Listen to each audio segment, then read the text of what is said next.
reaching out and connecting with new real estate agents and new partners? Because I think this is another thing that people really trip over is like, well, do I focus on the people I already have, or do I grow that? Or how do you split the effort there?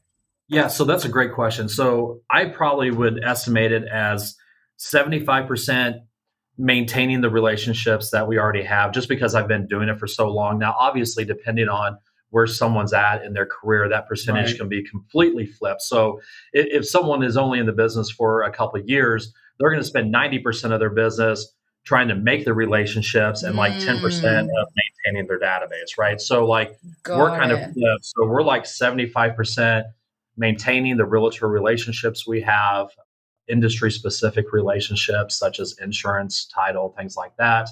And then also our past database. So, we get an extreme amount of business from our past database. So that's why we want to love on them. But we do have, our targets that of, realtors, maybe they were referred to us, or maybe they were on the listing side of a transaction that we were doing. Again, we always like to say, like your favorite thing, ABC, just always be cool, right?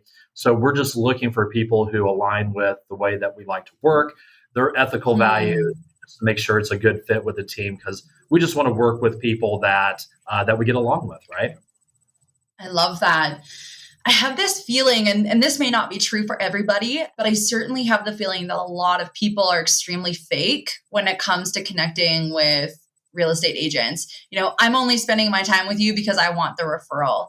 How do you change that or flip that mindset to go, because you even said this yourself, the more friends you have, the more business you're going to get. How do you genuinely connect with people and genuinely make those friendships so that you can actually follow up with them authentically versus, oh, well, I don't even really like this person or know this person. I'm just going to send them an email because that's what I have to do. Mm-hmm. So I don't think we actually answered your first question with the third thing. And this actually is the segue. So I think what separates what makes people super successful in this business is actually handpicking the people you want to work with and not working with people that you have to work with, because there's nothing more frustrating or soul sucking than being fake for $1. And we choose not to do that. So when you really look at it as if I'm trying to build relationships to really form a real friendship, then the business follows. So we have lots of expressions and acronyms and things that we say to help drive us in the right direction. But Darren taught me this a long time ago, but we choose to surround ourselves with elevator people, meaning people that push or pull us upwards. So we're constantly working with people that are elevator people as opposed to basement people. And those are the people that are constantly pulling you down, or they're negative, or they don't do business the right way with integrity. So hopefully this answers two questions in one.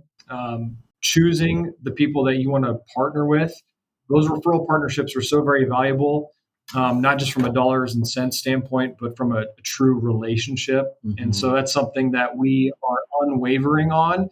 If you do not fit our mold with integrity and excellence and relationships, the things that are on our wall right here behind us, then we just choose not to do business with you. Right.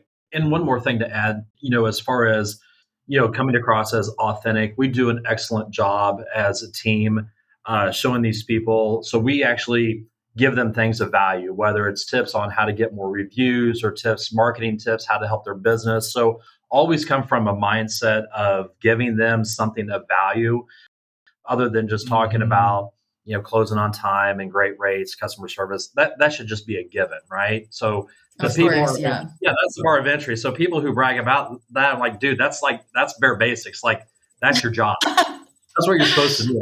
Okay. That's so funny that you say that, because it's like, imagine an airline is like, oh, we're going to get you safely from A to B. Yeah, and that's the main selling point. If you don't get me safely from A to B, there's a problem. Exactly. Exactly. So again, in meeting with them in person or however, I think we come across, and how you talk with people and you can get an idea if they're genuine or not, or if they're just trying to, get your business. I think, once they get to know us, build that relationship, it happens pretty fast. And, we were just at a gathering last night with a big team of realtors where we took our staff and they brought their staff and, and had the 2 support staffs and the salespeople, everyone together. And it was an absolute ball, probably the best money that, we could have spent. And that's the fun stuff that we like to do.